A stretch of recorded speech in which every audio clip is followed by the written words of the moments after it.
Exemple de soudage MIG aluminium. Préparation de l'équipement. Raccordement source de puissance. Procéder au branchement électrique à 220 volts du secteur électrique ou du groupe électrogène.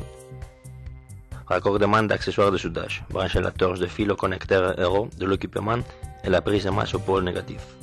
Vérifier le raccordement de la torche au pôle positif à l'intérieur du cache latéral.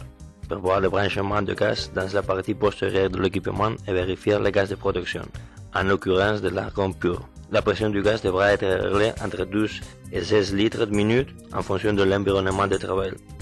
Choix et pose consommable. Vérifier les données du matériau d'apport et procéder à sa pose dans le support intérieur. Lors de cette étape du procédé, utilisez les rouleaux d'entraînement correspondant au diamètre et à la composition du fil. Rouleau en U.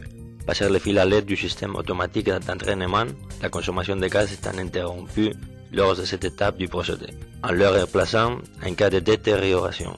Le câble sera en Teflon. Procéder à une pure du circuit du gaz pour garantir la protection de l'arbre pendant le premier cordon de soudage.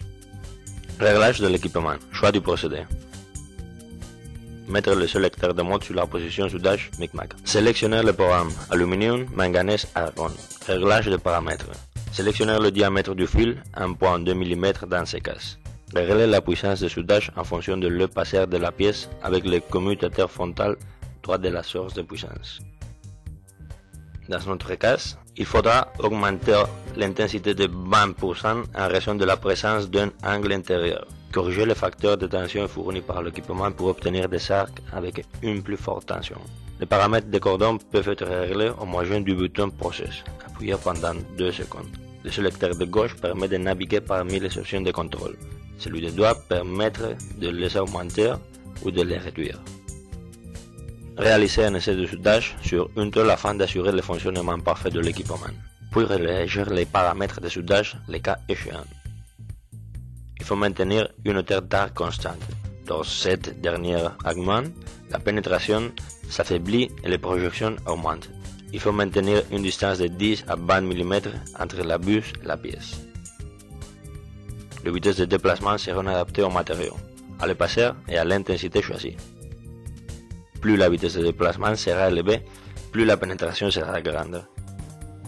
Mais l'échauffement de la pièce de consommable aumentera. Une vitesse élevée provoquera néanmoins un soudage irrégulier. Les alliages en aluminium dilatent 2 fois plus que l'acier en s'échauffant, ce qui peut provoquer de grandes tensions internes et des déformations. Le préchauffage n'est pas nécessaire, excepté pour de grandes épaisseurs. L'usage de pierre émerie, brosse ou papier de verre sera réservé exclusivement à l'aluminium afin d'éviter toute contamination.